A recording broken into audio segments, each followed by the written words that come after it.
Hi folks, Dr. Byer here. I'm sending you this video today for two reasons. Number one, I want to invite you to our workshop this Wednesday evening. We're very excited about it. It's on attention deficit disorder and attention deficit hyperactivity disorder, which belong to a group of disorders of the spectrum disorders, which are akin to Asperger's and autism.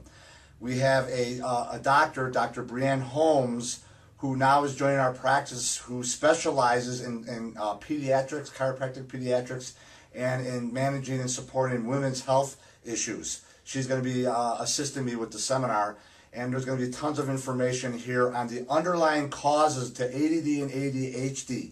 ADD and ADHD are neurological problems. It's a problem in the right brain, the right hemisphere of the brain has not developed fully, and we see these children that when that happens, they don't have the ability to control their impulses or to allow them to focus.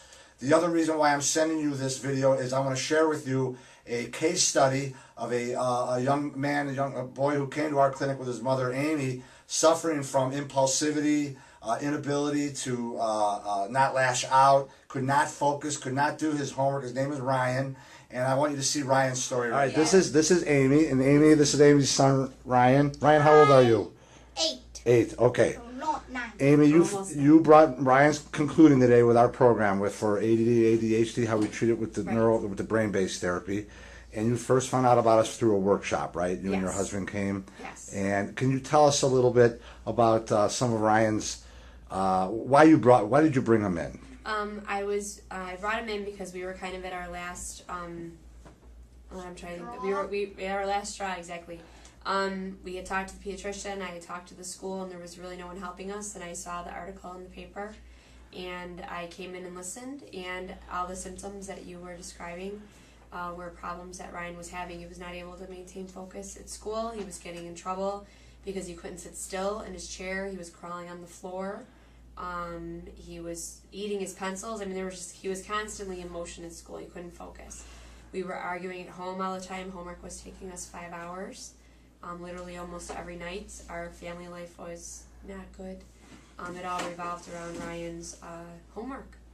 So yeah, that's when I decided that I needed help. And now Ryan's he's done with us, okay. Yes. Although he is going to continue with the at-home neurological exercises, correct.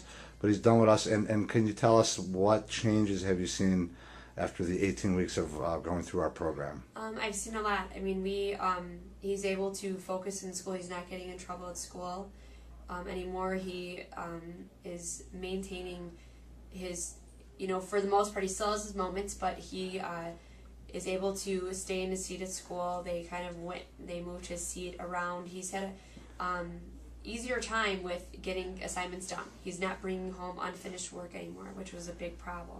How about his homework at home? Is he able to get through it and focus? Yes, okay. Yes. I mean, we still have our days where he kind of has a hard time, but it's more with something new that he doesn't understand.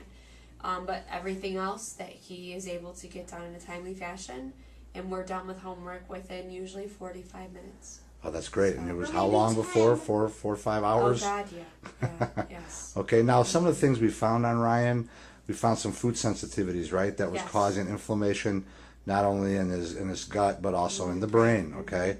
Causing the right brain delay. What were his food sensitivities? He, gluten, of course, and then dairy, casein, soy, and eggs. Okay. So and pretty much it's been, I know, and it's not easy. No, I know that. It's not, no, but is it doable? I mean, I mean, we've done it. Don't get me wrong. When you first told me that, I was taken back. I cried. I remember that cried day. a lot Yes. on that day. I went home and had my own little adult tantrum. I'll be honest. But I got over it. I took a lot of groceries back that I bought that day, and we got past it. I went shopping again the next day and got more books and had more recipes. Got egg replacer. Mm-hmm. So we figured it out. And even Ryan's kind of adapted to that. He has. He'll be the first person to tell you what he can't eat, so he understands it very well. And we found that out on a stool test that we did, right? Yes. Okay. Yes. And so now he's done, and you're going to continue with the stuff at home. Right. And you've learned what you got to do on your own. And for those who are considering this program, would you recommend it? Highly. I've recommended it to quite a few people, and I know one is actively coming, and I'm waiting to hear back from her on the phone, and I was thrilled to hear about her coming here with her son. So no, I would highly recommend it, because honestly, I'm a big believer in not medicating your children. And I believe that there's always a reason that something's happening. And I was more than happy to adjust our family lifestyle, and it's honestly been for the better because it's forcing all of us to think about what we put in our mouth. And we've all been eating a lot healthier. And That's for great. that, I really thank you for that. Now, when Amy brought Ryan to us, I think she found out about us through our workshop, which we're going to be doing this Wednesday. Ryan suffered from a right brain delay. In other words, the right brain was not communicating with the left brain, and there are several reasons for this. Number one, he had a persistent primitive reflex, which I will explain at the seminar. He also had several underlying metabolic issues, multiple food sensitivities to gluten and dairy and I believe soy. He had reactive hypoglycemia, where his blood sugar was dipping too low due to an underlying adrenal gland problem, and that was affecting the development of the right brain. He also had an undetected iron deficiency anemia, which severely will affect the brain because the brain needs lots of oxygen, and iron in our red blood cells is what carries oxygen to the brain.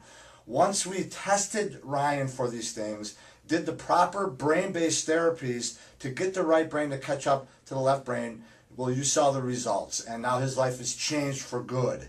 If you or have children or know someone who's suffering from ADD and ADHD, you have so many more options besides just medication. Your pediatrician does not know about these options. Trust me. And I implore you to call the number, attend a seminar. You will not be disappointed. It's going to be loaded with information on what your options are. If you would like to attend this Wednesday's workshop, please call 708-336-3392. This workshop will be held this Wednesday evening at 6:30. I hope to see you there.